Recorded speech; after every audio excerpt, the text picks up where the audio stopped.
जय श्री राम, सत श्री अकाल, आदाब। A very good morning to all of you. स्वागत है आपका एक बार फिर से आपके अपने यूट्यूब चैनल रोटेशन फिजिक्स पर। मैं आपका अपना प्रोफेसर वरुण शुक्ला एक बार फिर आप सभी का स्वागत करता हूं एक नया दिन, एक नए लेक्चर की तरफ। सेंटर ऑफ मास की लेक्चर सीरीज चल रही है, centre of mass, system of particles and rigid body rotation, right. So आज चौथा लेक्चर है। तो आज हम इस लेक्चर में डिस्कस करेंगे कि कैसे आप extended bodies, continuous bodies such as semicircular ring, semicircular disc, hollow hemisphere, solid hemisphere, etc. इनके coordinates of center of mass आप कैसे निकाल सकते हैं। तो कंपटीशन पॉइंट ऑफ व्यू से, चाहे वो नीट हो, चाहे वो JEE हो, मेंस एंड एडवांस बोथ, ये टॉपिक आता ही आता है। तो मैं जब प्रीवियस ईयर क्वेश्चंस भी आपको करवाऊंगा तो आपको पता लगेगा कि कैसे ये कितना शानदार कॉन्सेप्ट है। तो ज़्यादा विलंब ना करते हुए शुरू करते हैं चौथा lecture centre of mass, system of particles का, जिसमें हम डिस्कस करेंगे कि how to calculate the coordinates of the centre of mass of such bodies, जो मैंने अभी नाम लिया। तो लेट अस स्टार्ट। तो let us take the first question. मान लीजिए हमारे पास एक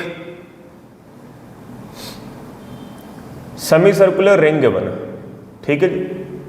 ये इसका सेंटर और इसका रेडियस आर।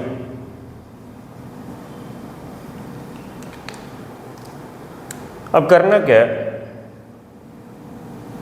यहां से ये वाई एक्सिस है जी और ये आपका एक्स एक्सिस है। तो how to calculate, let us assume एक छोटा एलिमेंट यहां पे मान लेते हैं, डी थीटा एंगल बना रहा है और ये एंगल हम थीटा मान लेते हैं, ठीक है। तो this is the element A B और इस एलिमेंट का जो मास है दैट इज डीएम, राइट। तो रिंग एक वन डायमेंशनल बॉडी है। तो जो 1D बॉडी है उस पर हम इंटीग्रेशन कैसे लगाते हैं, तो आपको थोड़ा बता दूं कि कंटिन्यूस बॉडीज पर जब हम कोऑर्डिनेट्स निकालते हैं तो हम इंटीग्रेशन से ही करते हैं। तो फॉर्मूला इसका रहता है, अगर आपने एक्स कोऑर्डिनेट निकालना है तो integration of x DM upon M, अगर वाई निकालना है तो integration of y DM upon M, अगर जेड निकालना है तो integration of z DM upon M. तो यहाँ मैं लिख भी देता हूँ जो फॉर्मूले हम इस्तेमाल करेंगे कंटिन्यूस बॉडीज के लिए। अगर आपने एक्स कोऑर्डिनेट निकालना है so it will be integration of x DM upon M, अगर आपने वाई कोऑर्डिनेट निकालना है so it will be y DM upon M, अगर आपने z कोऑर्डिनेट निकालना है it will be z dm upon m। So these are the फॉर्मूले we will apply, ठीक है। तो जो 1D बॉडी है उसमें इंटीग्रेशन कैसे स्टार्ट करते हैं, तो रिंग एक वन डायमेंशनल बॉडी है जिसमें हम उस रिंग के ऊपर एक छोटा सा एलिमेंट मान लेते हैं dx लेंथ का या dr लेंथ का, जो जिस एलिमेंट का मास होगा dm, फॉर्मूले में dm हो गया, ठीक है। फिर देखना है कि जो हमने ओरिजिन माना हुआ है, ओरिजिन से वो एलिमेंट कितनी दूरी पर पड़ा है। तो ओरिजिन से ये एलिमेंट की दूरी जो कि उसका रेडियस ही होगा। तो लेट अस स्टार्ट। एक छोटा एलिमेंट, स्मॉल मास। अब इस एलिमेंट, सबसे पहले इस एलिमेंट के कोऑर्डिनेट्स निकाले जाएंगे सेंटर ऑफ मास के। तो मान लेते हैं कि ये एलिमेंट की दूरी ओरिजिन से, ये y जो कोऑर्डिनेट है वो इतना है, वो उसी के बराबर होगा जितना ये होगा, तो ये y हो गया, राइट। तो जो ट्रायंगल बना हमारा राइट एंगल ट्रायंगल, इसमें अगर साइन थीटा निकालेंगे और ये रेडियस होगा तो sine theta will be perpendicular upon hypotenuse. तो हमारा जो y आएगा that will be r sine theta. तो y आ गया हमारा r साइन थीटा, राइट। तो ये y कोऑर्डिनेट के लिए, यानी जो y कोऑर्डिनेट जब पूरी फिगर का निकालूंगा तो पहले मैं dm की बात कर रहा हूँ। तो जो y कोऑर्डिनेट हमारा जो r साइन थीटा पे आया तो मैं ऐसे लिख लेता हूँ, the y centre of mass of the complete semi circular ring will be integration of y DM upon M. तो जो वाई कोऑर्डिनेट आया लिख देते हैं यहाँ पर, that is r sine theta. DM उस एलिमेंट का मास हमने कैसे निकालना है, तो यूनिटरी मेथड से हम निकाल सकते हैं। ऐसे कर सकते हैं कि जो सेमी सर्कुलर रिंग है इसकी जो सर्कमफ्रेंस है वो कितनी होगी, पाई आर, क्योंकि 2 पाई आर पूरे सर्कल की है, उसको डिवाइड बाई 2 पाई आर। तो पाई आर जो मास है उसका, यानी पाई आर लेंथ का जो मास m है, एक का इतना, हमें सबसे पहले इतनी आर्क का मास चाहिए, ठीक है। तो वो कितना होगा, तो हम मैथमेटिक्स से ये जो डी थीटा एंगल है इसका formula length of arc upon radius of arc, length of arc जो हमें चाहिए लेट अस सपोज वो dx है और रेडियस ऑफ आर्क ये, तो जो लेंथ ऑफ आर्क यानी dx है वो आर डी थीटा आ चुकी है। तो इतनी आर्क का मास कितना होगा, यानी आर डी थीटा का मास होगा इतना। So this is the mass of this element dm, ठीक है। सो ये हमारा dm हो गया, तो ये dm हम यहां डाल देंगे, चलिए डालते हैं। So this becomes m upon pi r into r d theta, right. तो जो जो टर्म्स कैंसिल होती है let us cancel those terms. तो एक आर से एक आर कैंसिल हो गया, जो कांस्टेंट है बाहर निकाल लेते हैं। तो कांस्टेंट है आर एम बाई पाई, तो ये आ गया आर एम बाई पाई, अंदर बच गया integration of sine theta D theta. तो with respect to angle limits डाल देनी है। अगर कोई बच्चा एलिमेंट यहाँ पे मानता, यानी इस एलिमेंट को पूरी रिंग में घुमा देना है, लिमिट्स कैसे डालनी है, जो भी एलिमेंट मानना है, मैंने तो जनरल पोजीशन पे मानना है, आप उसको पूरी रिंग में घुमा दो, पूरी सेमी सर्कुलर रिंग में घुमा दो कि यहाँ पर अगर होता तो थीटा कितना होता 0, अगर ये यहाँ पर होता तो थीटा कितना घूम जाता 180 डिग्री। तो इसके लिमिट्स डाल जाएंगे 0 to pi. So let us solve this. So this is rm by pi, sine की इंटीग्रेशन माइनस कॉस 0 से पाई, माइनस बाहर निकाल लेते हैं rm by pi, तो अपर लिमिट माइनस लोअर लिमिट। तो cos 180 इज -1, cos 0 इज 1, तो -1 minus 1 is -2, minus minus plus. So this becomes 2 rm by पाई, ठीक है जी। तो अब एक m आ रहा है, तो अब ध्यान से देखिए फॉर्मूले में जो नीचे डिवीजन वाला m था वो मैंने अभी यूज़ नहीं किया, तो एक काम कर सकते हैं, सभी ये पूरी चीज़ m से डिवाइड हो रही है, ये m से डिवाइड हो रही है, ये m से डिवाइड हो रही है, ये m से डिवाइड हो रही है, ये m से डिवाइड हो रही है, तो m से m कैंसिल हो रहा है, तो दिस बिकम्स 2r by पाई। तो ये जो आया हमारा y coordinate of the centre of mass of the semi circular ring lies at A distance of twice the radius upon pi from the origin, this is the origin, ठीक है जी, ठीक है प्यारे बच्चों। तो YCOM हमारा आ चुका है। इसी लॉजिक से हम XCOM भी निकाल सकते हैं। y के लिए मैंने y थीटा की टर्म से मैं निकाला, अब x निकालने की जरूरत नहीं है, एक सिंपल लॉजिक से आप x की बात कर सकते हो कि अगर आप देखें ध्यान से तो x आएगा r cos थीटा, लेकिन अगर यही एलिमेंट यहां मान लिया जाए, अगर यही एलिमेंट यहां मान लिया जाए तो तब भी x coordinate r cos theta left side पर आएगा। जब यहां माना तो वो राइट साइड पर आया, जब यही यहां माना वो लेफ्ट साइड पर आया, लेकिन लेफ्ट साइड पे मानने पर y कोऑर्डिनेट हमेशा ऐसे ही आया, वो नीचे नहीं आया, यानी y कोऑर्डिनेट की डायरेक्शन नहीं बदली, वो पॉजिटिव साइड पे ही रहा, चाहे आप यहाँ एलिमेंट मान लो चाहे आप यहाँ एलिमेंट मान लो, लेकिन दोनों जगह एलिमेंट मानने पर जो x कोऑर्डिनेट है वो शिफ्ट हो गया, पहले इधर इधर, तो ऑपोजिट है, तो वो जरूरत नहीं है, वो कैंसिल ही हो जाएंगे, तो उसकी इंटीग्रेशन करने की जरूरत नहीं। हाँ अगर आप चाहते हो तो इंटीग्रेशन वैसे ही करनी है, आप ट्राई कर लेना कि आप फॉर्मूला ये लगाएंगे x dm, x की जगह डालोगे r cos theta, dm as it is डालोगे, लिमिट्स वही डालोगे 0 से पाई, ठीक है, तो आप कर लेना, उसका आंसर 0 आ जाएगा। तो सेमी सर्कुलर रिंग का जो सेंटर ऑफ मास होता है वो ओरिजिन से लगभग 2r by पाई की दूरी पर होता है। So is the first question. Let us take another question.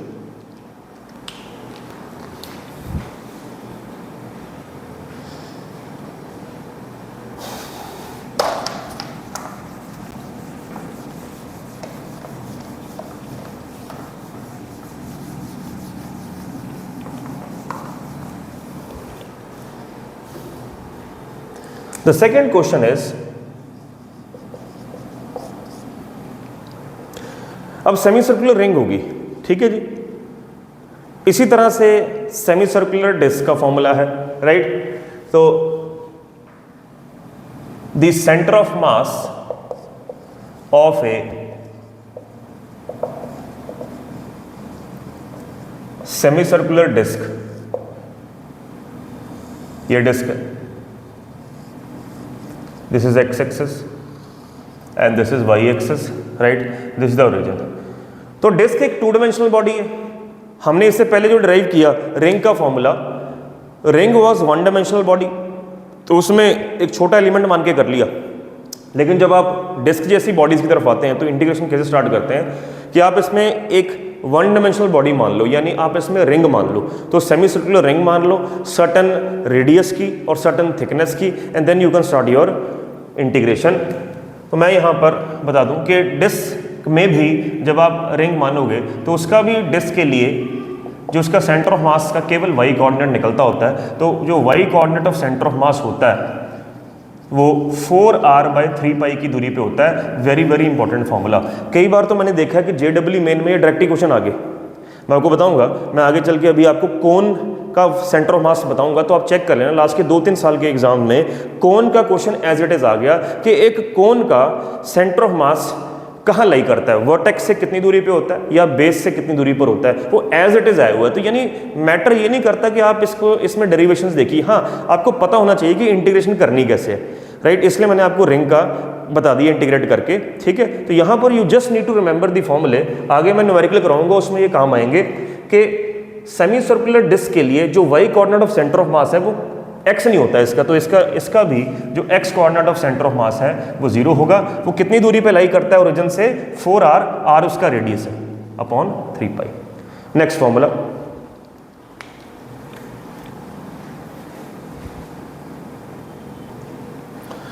प्यारे बच्चों अगला जो सवाल है, हमारे पास मान लीजिए इस तरह से 1/4 ऑफ ए रिंग गिवन है। So this is a quarter ring, ठीक है। रेडियस इसका r, तो इसका सेंटर ऑफ मास के कोऑर्डिनेट्स निकालने, बड़ा इंपॉर्टेंट सवाल है। Find the coordinates of its centre of मास। चलिए लेट अस सी। तो अगेन सेमी सर्कुलर रिंग की जो डेरिवेशन, जो मैंने वो कॉन्सेप्ट सिखाया था, डेरिवेशन ही ये एक न्यूमेरिकली आप समझिए, क्योंकि इंटीग्रेशन हमें आनी ही चाहिए। फिजिक्स में नीट में भी 2 से 4 सवाल ऐसे आएंगे जिसमें डिफरेंशिएशन इंटीग्रेशन करनी ही पड़ेगी, और जेई मेन तो आपको पता ही है सारा, उसमें कुछ भी पूछा जा सकता है, उसमें 5, 6, 7 सवाल भी आ सकते हैं। एडवांस में जो अच्छे क्वेश्चंस होते हैं सेंटर ऑफ मास या किसी भी अच्छे चैप्टर के, उसमें डिफरेंशिएशन इंटीग्रेशन लगती ही लगती है। तो ये सीखनी बहुत ज़रूरी है आपको, ठीक है। खास करके मेडिकल वाले वो ध्यान से देखेंगे, ठीक है। अब देखिए, जैसे मैंने रिंग की आपको इंटीग्रेशन सिखाई कि रिंग किसी भी फॉर्म में हो 1D बॉडी है, तो जब 1D बॉडी में हम इंटीग्रेशन करते हैं, आप हमेशा उसमें शुरुआत कीजिए एक छोटा एलिमेंट मानकर। एक छोटा एलिमेंट मान लिया, आप यहाँ मान लीजिए एक छोटा एलिमेंट, ठीक है, AB, जिसका मास होगा DM, राइट। तो उसने उस छोटी आर्क ने कितना एंगल बनाया हुआ है यहाँ सर्कल के सेंटर पर d थीटा, और ये एंगल कितना है थीटा। यहाँ से ये ड्रॉप कर दीजिए, ये y है और ये x है। तो इस पूरी क्वार्टर रिंग का सेंटर ऑफ मास लोकेट करने से पहले हम पहले इस छोटे एलिमेंट का सेंटर ऑफ मास लोकेट करेंगे, यानी इस छोटे एलिमेंट के x और y कोऑर्डिनेट्स निकालेंगे, ठीक है।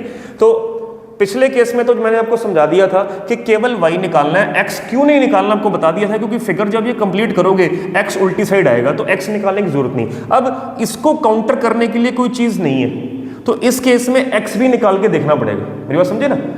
पीछे में तो जब इसके साथ एक और रिंग जोड़ दोगे तो x को काउंटर करेगी, इधर वाला एलिमेंट उसको काउंटर करेगा, तो x नहीं निकाला, y सेम रहा, तो इसमें x y दोनों निकालने पड़ेंगे, ठीक है। So let us start. तो जो y coordinate of centre of mass है, it will be y dm upon m। y वही इस ट्राइंगल में से, अगर ये रेडियस है तो फिगर से 2 चीज़ें तो पक्की हैं। अगर साइन थीटा लगाओगे तो आएगा y r साइन थीटा, अगर इसी में कॉस थीटा लगाओगे तो y क्या आएगा, सॉरी x क्या आएगा, r कॉस थीटा। तो ये हम यूज़ करेंगे अब। तो y हमें पता है, dm कैसे निकालना है आपको मैं समझा चुका, फिर भी यहाँ बता देता हूँ कि dm कैसे निकालेंगे वही। अब ये क्वार्टर रिंग है, क्वार्टर रिंग की लेंथ कितनी होगी, पूरे सर्कल की 2πr, क्वार्टर रिंग की उसकी 1/4। तो इतनी लेंथ का जो मास है मान लीजिए m, तो एक का कितना हुआ, ठीक। हमें कितनी लेंथ का चाहिए आपको बता चुका हूं, डी थीटा हमें इतनी लेंथ का चाहिए, तो ये लेंथ कितनी होगी हमेशा आर डी थीटा। तो आर डी थीटा लेंथ का कितना होगा, ठीक है। सो आर से आर कट गया, 2 से 2 कट गया, सो ये हमारे पास बचा 2m, ऊपर चला गया 2m D theta by pi. So ये जो है हमारा ये dm आया, 2m, एक बार कैलकुलेशन चेक कर लेते हैं, 2 ऊपर चला गया 2m D theta upon pi, ठीक है, इतना मास आ गया। तो ये हम यहाँ डाल देंगे, तो y क्या है इसका r sine theta, y is r sine theta and dm is 2m D theta by पाई, ठीक है, डिवाइड बाय m।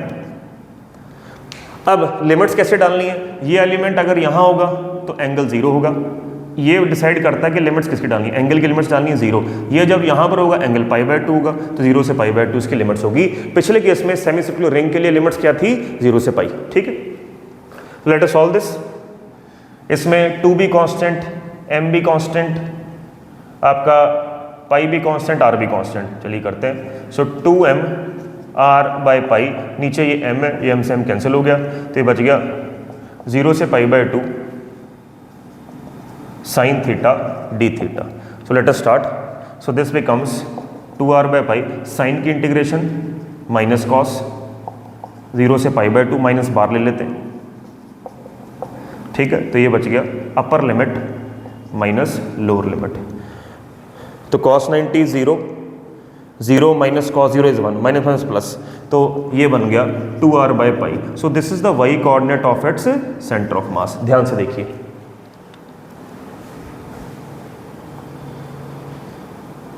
इसी तरह से जैसे मैंने कहा इसका x भी निकालना पड़ेगा, तो मैं ये पोर्शन रब कर देता हूं, फिर x निकालते हैं।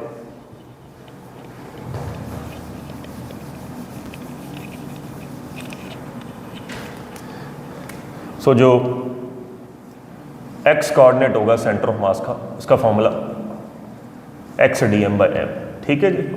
x कितना है, r cos थीटा डाल दीजिए, dm आपको निकाल ही चुके हम, dm कितना था आपका 2m डी थीटा बाई पाई, ये हमारा dm था, 2m डी थीटा बाई पाई। नीचे जो m है वो इससे कैंसिल ही हो जाएगा, अगेन 2r बाई पाई बाहर कॉमन आ गया, cos theta D theta, limits again 0 से π/2। तो जो cos थीटा की इंटीग्रेशन होती है दैट इज साइन थीटा, 0 से π/2। Let us put the limits, upper limit minus lower limit, sine π/2 minus sine 0, sine 0 sine 91। तो देखिए इसमें 0 नहीं आया, इसमें नॉन जीरो आया, ठीक है। बड़ी इंपॉर्टेंट बात है, क्वार्टर रिंग में x और y दोनों कोऑर्डिनेट्स निकलते हैं, सेमी सर्कुलर रिंग या सेमी सर्कुलर डिस्क में उन दोनों में केवल y कोऑर्डिनेट निकलेगा। उसका कारण एक ही है, जो सेमी सर्कुलर डिस्क है उसमें एक क्वार्टर डिस्क दूसरी क्वार्टर डिस्क को काउंटर मारती है। काउंटर मारने का मतलब है x कोऑर्डिनेट को काउंटर मारती है। एक साइड का x कोऑर्डिनेट अगर पॉजिटिव x में जाता है, दूसरे साइड का x कोऑर्डिनेट नेगेटिव x में जाता है, लेकिन y दोनों में सेम डायरेक्शन में रहता है, इसलिए उनके केस में केवल y कोऑर्डिनेट निकलता है। लेकिन क्वार्टर डिस्क है क्योंकि ये पोर्शन केवल एक साइड पे ही रहता है, इसका सेकंड क्वाड्रेंट थर्ड फोर्थ में कुछ पोर्शन नहीं है, तो इसलिए इसके दोनों कोऑर्डिनेट्स निकलेंगे x और y, और दोनों कहाँ पे लाई करेंगे, 2r by pi 2r by पाई। इनको याद रखना बहुत ज़रूरी है, कई बार सीधे सीधे सवाल आ जाते हैं, that is 2r by pi 2r by पाई। अगला सवाल लेते हैं।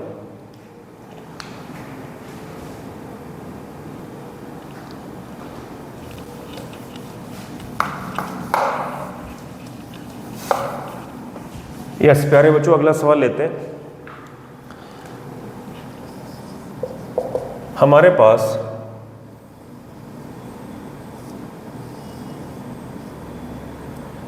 ऐसे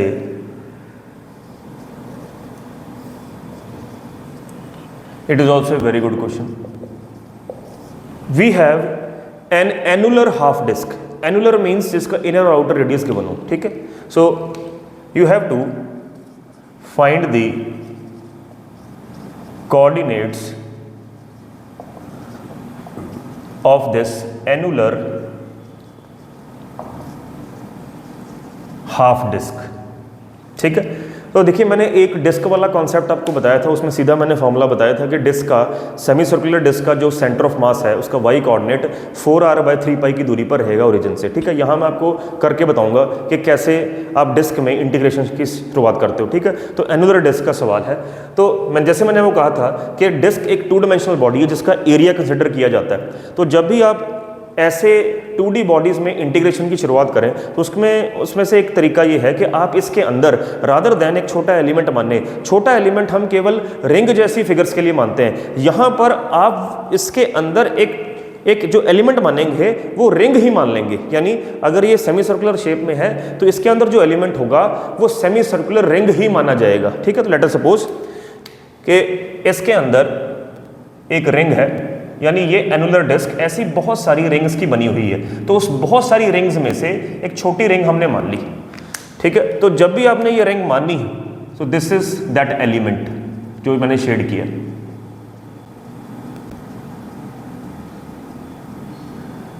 सो दिस इज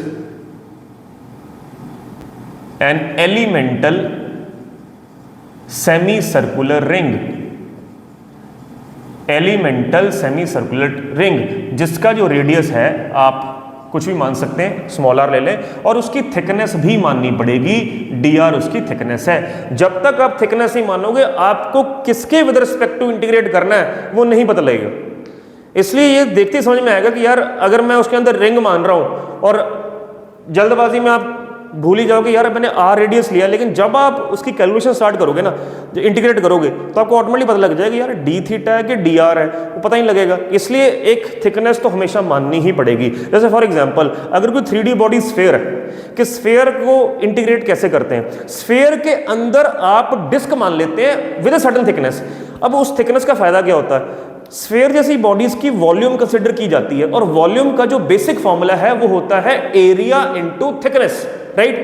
तो जो उसके अंदर डिस्क मानी हुई है स्फेयर के अंदर उसका एक एरिया होगा, जब उसको थिकनेस से मल्टीप्लाई कर दोगे तो वॉल्यूम बन ही जाएगा, राइट। और वॉल्यूम भी बन जाएगा और हमारा जो फैक्टर है विद रिस्पेक्ट टू इंटीग्रेशन वाला वो हमें मिल जाएगा। ऐसे ही यहां पर देखिए मैं यही लॉजिक लगाऊंगा कि मैंने थिकनेस इसलिए मानी है क्योंकि रिंग मुझे पता है रिंग की लेंथ होती है, ठीक है। ये सेमी सर्कुलर रिंग की लेंथ कितनी होगी 2πr/2 यानी πr, तो लेंथ तो है। जब लेंथ को ब्रेड्थ से मल्टीप्लाई करेंगे या इस केस में लेंथ को थिकनेस से मल्टीप्लाई कर देंगे हमें एरिया मिल ही जाएगा। ये बात याद रखना, ठीक है, इसलिए हम ये करते हैं। तो let us start. So here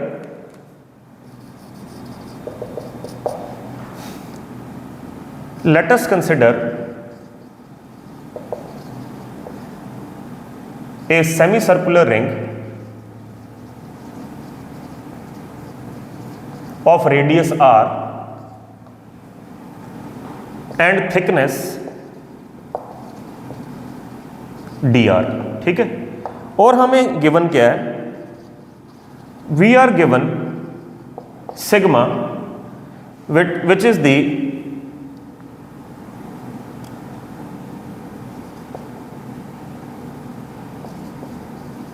surface density. इसका मतलब है सिग्मा का मतलब it is mass per unit area, this is given to you, mass per unit area sigma disc का, राइट। तो अब इसका ऑब्वियसली वाई कोऑर्डिनेट निकालना है, तो जो वाई कोऑर्डिनेट निकालना पड़ेगा हमें, यहाँ मैं लिख देता हूँ। तो y CUM will be integration of y DM। अब यहाँ इसको भी इंटीग्रेशन ऑफ DM, क्योंकि हमें इस तरह से गिवन है कि इसमें जो मास डिस्ट्रीब्यूटेड है वो पर यूनिट एरिया के हिसाब से डिस्ट्रीब्यूटेड है, ठीक है। तो हमें मास की भी इंटीग्रेशन नीचे करनी पड़ेगी, ठीक है। तो यहाँ पर अब हमारा सारा काम होगा कि y कितना डाला जाए और dm कितना डाला जाए। तो पहले मैं dm निकालता हूँ। dm मतलब ये जो एलिमेंट है इसका मास कितना, ये जो एलिमेंट पूरा माना है इसका मास कैसे निकालोगे। तो लेट अस स्टार्ट। मैं 1 मिनट ये साइड रब कर दूँ। तो प्यारे बच्चों, तो यहाँ कर देता हूँ मैं। तो देखिए मुझे क्या चाहिए, that is y CUM is y dm/dm, ठीक है। अब आप देखिए y क्या है, अब y किसका है, dm का। dm मतलब ये एलिमेंट, तो तो आपको पता है कि सेमी सर्कुलर रिंग का जो वाई कोऑर्डिनेट होता है सेंटर ऑफ मास का, वो हमने ऑलरेडी ड्राइव कर लिया हुआ है। कितनी दूरी पर लाई करता है? 2r/π की दूरी पर। तो y की जगह आप डाल दोगे, ये रिंग का रेडियस है 2r/π हो गया। सो dm यानी इस रिंग का मास कैसे डालोगे, यहाँ कर देते हैं। तो हम ये कहेंगे कि अगर हमें सिग्मा गिवन था जो कि मास अपॉन एरिया है, याद रखना सिग्मा क्या था? Mass upon area. तो अब ध्यान से देखिए, मास निकालने के लिए अगर मुझे सिग्मा को यूज़ करना है तो मास अपॉन एरिया को जब आप मास से मल्टीप्लाई, जब आप एरिया से मल्टीप्लाई कर दोगे आपको क्या मिल जाएगा? मास। मास अपॉन एरिया को जब आप एरिया से मल्टीप्लाई कर दोगे आपको मास मिल ही जाएगा। तो यही ट्रिक लगाएंगे, मास अपॉन एरिया क्या है? सिग्मा। सिग्मा। अब मुझे क्या चाहिए? ये मुझे अब एरिया से मल्टीप्लाई करना बाकी है। तो अब एरिया कैसे निकालोगे? लेंथ इनटू ब्रेड्थ, यानी इस रिंग, इस सेमी सर्कुलर रिंग की लेंथ कितनी होगी? πr, 2πr/2, ठीक है। और एरिया के लिए length into breadth, breadth means ये थिकनेस। तो आपको समझ में आ गया होगा कि थिकनेस क्यों मानते हैं, क्योंकि थिकनेस नहीं मानेंगे तो फिर ये बताओ ये कैसे होगा? एक आप कुछ बच्चे कहेंगे πr² कर दो, πr² कर दो भाई साहब, फिर विद रिस्पेक्ट टू किसके इंटीग्रेशन करोगे? तो यही इसमें ट्रिक है। तो इसलिए मुझे लेंथ इनटू ब्रेड्थ के लॉजिक से πr लेंथ होगी, थिकनेस ही मल्टीप्लाई करनी पड़ेगी, ठीक है। तो अब यहाँ पे सॉल्व करते हैं, इसके लिमिट्स डाल देते हैं। अगर ये रिंग, इसमें कैसे सोचना देखिए, अगर ये रिंग बिल्कुल यहाँ पर होती तो ये r1 से शुरू होती, अगर ये रिंग बिल्कुल यहाँ पे होती तो ये r2 तक जाती। तो इसकी लिमिट्स है r1 से r2, ऐसे ही नीचे r1 से r2। अब केवल नीचे dm डालना है, dm आपका ये है सारा, ठीक है। तो ये हो गया sigma into πr dr, this is the dm। So let us solve this, right. So this will be,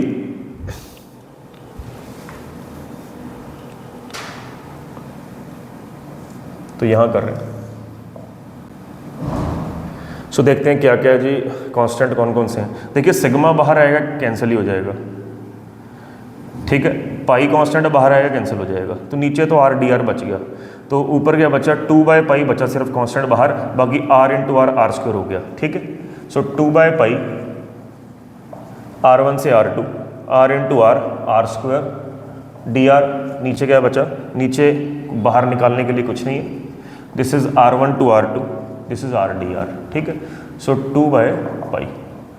अब बस अब तो मैं डायरेक्टली कर रहा हूँ, बेसिक है r³/3, r³/3 मीन्स अपर लिमिट माइनस लोअर लिमिट, 3 मैंने बाहर निकाल लिया और ये बचा r2³ माइनस r1³, ठीक है। ये r²/2, r²/2 मीन्स मैंने 2 बाहर निकाल लिया, तो ये बचा r2² माइनस r1², ठीक है। ये ऊपर चला गया 2, this becomes 4/3π into r2³ minus r1³ r2² minus r1². So this is the y coordinate of the center of mass of this annular half disc. It is a very very important question. जो annular half disc है ना, बड़ा favourite सवाल होता है आपका competition में, किसी भी चैप्टर के लिए बहुत सारे सवाल इसमें आते हैं। एनुलर रिंग, एनुलर डिस्क, ये सब आता ही आता है। तो एक बार देखिए ध्यान से, मैं अगला क्वेश्चन लेता हूँ।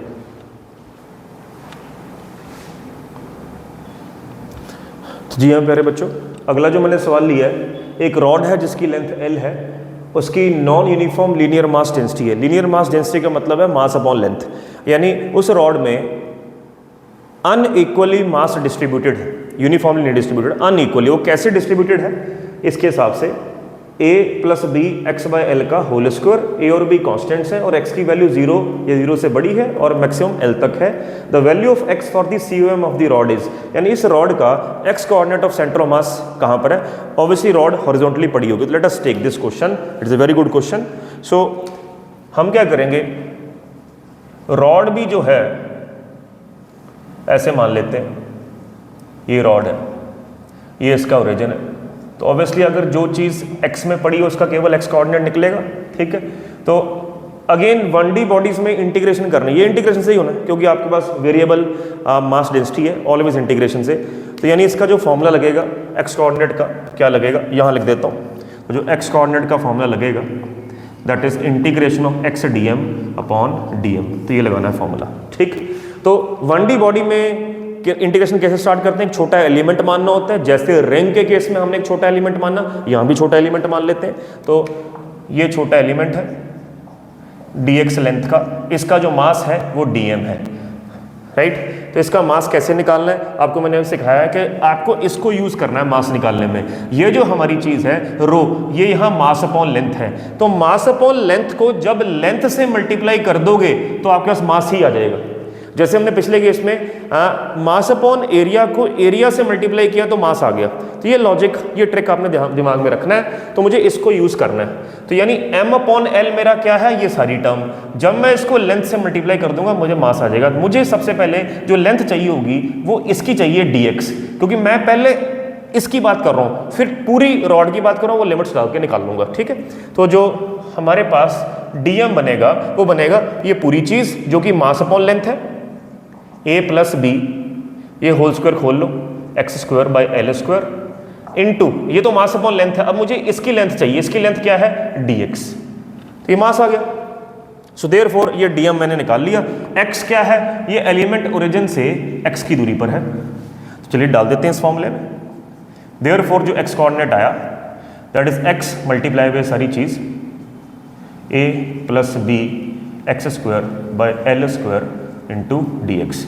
नीचे केवल ये चाहिए चीज़ dm that is a plus B x square by L square into d x. Limits कैसे डालनी, वही अगर ये एलिमेंट बिल्कुल कोने में होता तो it will start from zero, extreme पे होता तो मान लीजिए इसकी लेंथ l है तो ये l पर होता, तो 0 से l इसकी लिमिट्स होगी। इसको सॉल्व करते हैं अब, चलिए तो सॉल्व कैसे करना है, ब्रैकेट खोलते हैं, x multiply bye a multiply by D x, a constant है बाहर आ गया तो अंदर बच गया x डी एक्स, फिर ये हो गया x से तो मल्टीप्लाई करवा दिया हमने, अब x इससे भी मल्टीप्लाई होगा तो x into x square x cube बन जाएगा, b कांस्टेंट बाहर आ जाएगा तो ये l स्क्वायर भी कांस्टेंट है बाहर आ जाएगा, तो ये बन गया x into x square x cube साथ में dx से मल्टीप्लाई, तो 0 से l। ठीक है, ऐसे ही नीचे पहले a को dx से मल्टीप्लाई करेंगे, a बाहर आ जाएगा, a dx 0 से l plus b upon L square, तो कांस्टेंट बाहर आ गया, फिर एक्स स्क्वायर को dx से मल्टीप्लाई करेंगे 0 से l। बड़े आराम से सॉल्व कर सकते हो आप, बेसिक इंटीग्रेशन है राइट। तो इसकी बन जाएगी एक्स स्क्वायर बाय 2, इसकी x4 बाय 4, dx की x बन जाएगी, इसकी x क्यूब बाय 3 बन जाएगी। ठीक है, तो ऑब्वियसली ये आप सॉल्व कर ही सकते हैं। तो आप देख लीजिए ऑप्शन ए बी में सब में गिवन है, तो ए बी और लिमिट्स डाल के l की फॉर्म में भी आपका आंसर बन जाएगा। Let us take another question.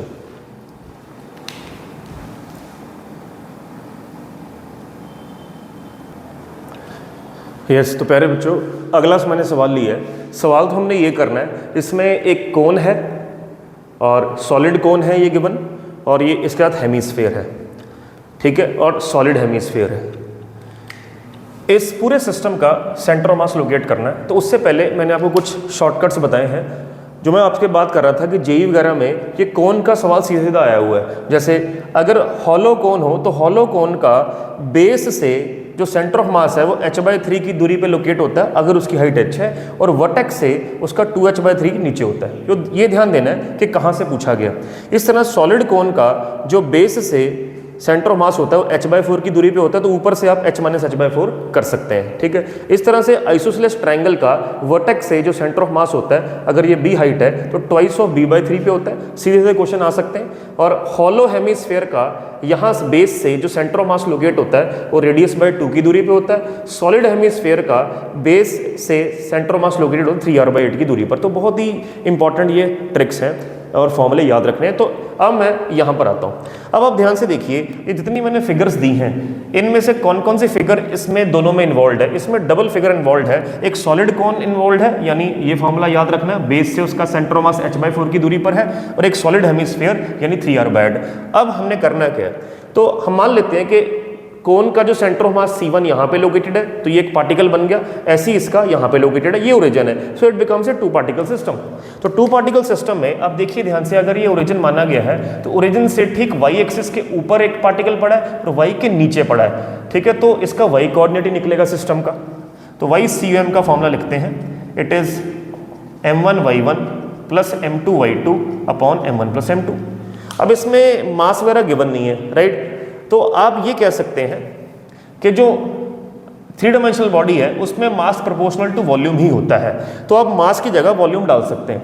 ठीक है, तो मैं ऐसे कर सकता हूँ, m1 की जगह आप डाल सकते हैं v1 इंटू y1, m2 की जगह v2 upon y2 upon again this V1 plus V2, मतलब वॉल्यूम के प्रोपोर्शनल है। तो अब तो ये मैं रब कर देता हूँ यहाँ से, और ये भी मैं रब कर रहा हूँ, थोड़ा आपको बताना था ये फॉर्मूले।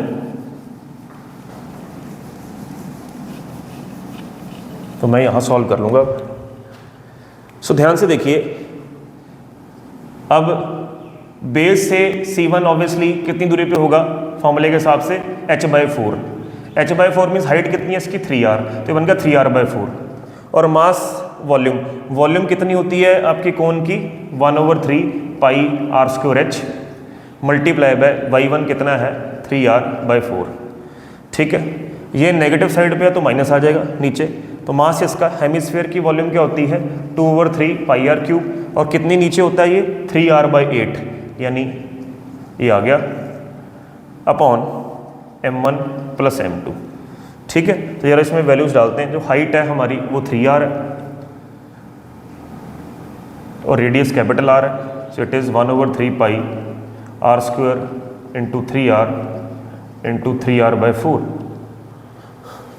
ठीक है जी, minus 2/3 pi capital R³ into 3r/8, right, upon volume डालना है इसकी जगह। तो वॉल्यूम जो बनेगा हमारा इसका 1/3 pi r² into 3r plus 2/3 पाई r³। तो यू कैन सॉल्व दिस। ठीक है, let us take another question.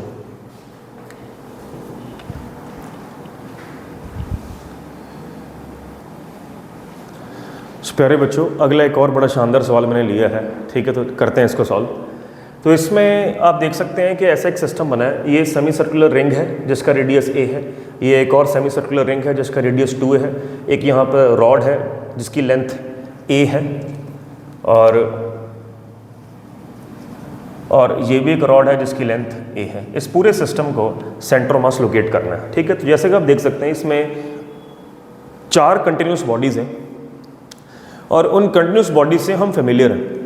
इस पूरे लेक्चर सीरीज़ में, यानी इस लेक्चर में मैंने आपको जो फेवरेट कंटिन्यूस बॉडीज़ या एक्सटेंडेड बॉडीज़ हैं उनके सेंटर ऑफ मास कैसे निकाले जाते हैं, कहाँ लोकेट होते हैं, वो बताए हैं। ठीक है, तो यानी हमें इस केस में सेमी सर्कुलर रिंग का जो सेंटर ऑफ मास का वाई कोऑर्डिनेट निकलता है हमेशा, वो कितनी दूरी पर निकलता है ओरिजिन से, 2r/π, वो दिमाग में रखना है। और जो रॉड है यूनिफॉर्मली मास डिस्ट्रीब्यूटेड अगर है तो उसके मिड पॉइंट पर ही उसका सेंटर ऑफ मास होगा। ठीक है, तो उसका कोई ज़्यादा इशू नहीं। तो अब यहाँ देखते हैं, लेट अस सी, इसको 4 पार्टिकल सिस्टम में कन्वर्ट करते हैं। ठीक है, तो यानी कि ये वाला है, इसका ओरिजिन से CM यहाँ पर होगा, इसका ओरिजिन से CM यानी C2 यहाँ पर होगा। ठीक है जी, इसके ठीक मिड पॉइंट पे होगा C3, और इसके रॉड का ठीक इसके मिड पॉइंट पे होगा। तो 4 पार्टिकल सिस्टम हो गया, right, C1, C2, C3 and C4। अब जो ओरिजिन अगर ये है तो ओरिजिन से जो C3 मास है कितनी दूरी पे पड़ा है, ये डिस्टेंस है, कितनी दूरी है, a plus a/2 that is 3a/2। Origin से ये वाला कितनी दूरी पे पड़ा है, a plus a/2 that is 3a/2। और ये दूरी हमें पता है 2r/π यानी 2a/π, यानी ये डायग्राम मैं अलग से बना देता हूँ यहाँ पर। तो ओरिजिन से जो पहला C है वो कितनी दूरी पे पड़ा है, 2r/π, इस केस में 2a/π। और ये कितनी दूरी पे पड़ा है, 2r/π, इसमें रेडियस 2a है, सो 2 × 2a/π, ये आपको बता दिया मैंने। C3, इसकी कितनी दूरी है, 3a/2। ये है C4, इसकी कितनी दूरी है, अगेन 3a/2। तो 4 पार्टिकल सिस्टम है। तो सिमेट्री के हिसाब से इसका और इसका सेंटर ऑफ मास, क्योंकि इसका मास भी सेम ही होगा, मास वगैरह निकालने के लिए ये 1D बॉडी है, उसमें मान लेते हैं कि लैम्डा इनकी लीनियर मास डेंसिटी गिवन है, lambda is linear mass density, जिसका मतलब है मास अपॉन लेंथ गिवन है। तो मुझे क्या करना है, इनके मास निकालने के लिए मास अपॉन लेंथ को लेंथ से मल्टीप्लाई करना, आपका मास आ जाएगा। ठीक है, तो यानी जो पहला पार्टिकल है M1 C1, उसका मास कितना होगा, लैम्डा, यानी मास अपॉन लेंथ को लेंथ से मल्टीप्लाई करना है। सेमी सर्कुलर रिंग की लेंथ कितनी होगी, 2πa/2, यानी πa, ये पहला मास आ जाएगा। Second mass that is this, again lambda into 2πa, यानी 2π इंटू 2a/2, तो ये बन गया लैम्डा इंटू 2πa। ठीक है, M3 और M4 लैम्डा मल्टीप्लाई में जो लेंथ है रॉड की वो a है, तो लैम्डा इंटू दोनों के मास सेम होंगे, दोनों के मास सेम होंगे तो सिमेट्री से इन दोनों का सेंटर ऑफ मास यहीं पर आएगा, तो ये 3 पार्टिकल सिस्टम में कन्वर्ट हो जाएगा। तो ये मैं यहाँ पे कर देता हूँ। तो अब ये फिगर बन गई है, एक पार्टिकल ये, एक ये, ठीक है जी। तो ये मान लिया C1, इसको मान लिया C34, इसको मान लिया C2। सो यही आपका ओरिजिन है। जब ओरिजिन यही माना तो ये तो गेम से बाहर हो गया, ये तो ओरिजिन पे ही लाई कर रहा है, राइट। तो ओरिजिन से ये कितनी दूरी पर, ये कितनी दूरी पे हम निकाल लेते हैं। तो जो इसका y कोऑर्डिनेट बना सेंटर ऑफ मास का m1 y1, सो m1 कितना lambda into pi A multiply by y कितना 2a बाय पाई, ठीक है। ये 0 ही हो गया, प्लस 0, ये नेगेटिव साइड पे तो minus lambda into 2 pi A multiply by कितनी दूरी पर है आपका 2 into 2a by pi upon तीनों मास ऐड कर दो। तीनों मास ऐड करने का मतलब है लैम्डा इंटू पाई ए प्लस लैम्डा इंटू 2 पाई ए प्लस इसका मास कितना होगा लैम्डा ए प्लस लैम्डा ए, ठीक है, सिस्टम का लैम्डा ए प्लस लैम्डा है। तो you can solve this is the question. So again देखिए इस क्वेश्चन में गलती होने के काफ़ी चांसेस हैं, क्योंकि कई बार देखने से आप ये चीज़ निगलेक्ट करोगे। तो ये एक रॉड है, ठीक है। तो ये जो चारों पार्टिकल सिस्टम है, जो चारों कंटिन्यूस बॉडीज़ हैं, वो मैंने एक ही मतलब पार्टिकल में, एक पार्टिकल में सॉरी अलग अलग पार्टिकल्स में कन्वर्ट कर ली और it becomes a 4 particle system. तो 4 पार्टिकल सिस्टम में कैसे कैसे लॉजिक लगाया तो आपको मैंने बता दिया, ठीक है। Let us take another question.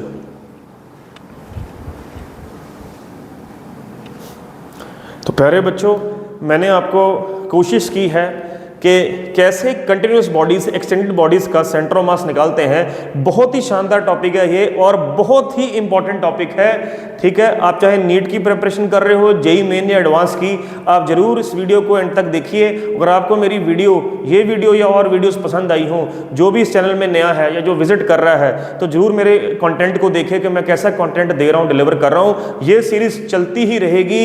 आप इस मेरे पे ट्रस्ट कर सकते हैं, मेरे चैनल पे ट्रस्ट कर सकते हैं, रोटेशन फिजिक्स पर, ठीक है। उसको सब्सक्राइब कीजिए, लाइक कीजिए, कमेंट कीजिए, अपने कमेंट्स जरूर डालिए कि आप और क्या चीज़ सीखना चाहते हैं, मैं आपको सिखाऊंगा। तो अगले लेक्चर के लिए नमस्कार, फिर मिलेंगे।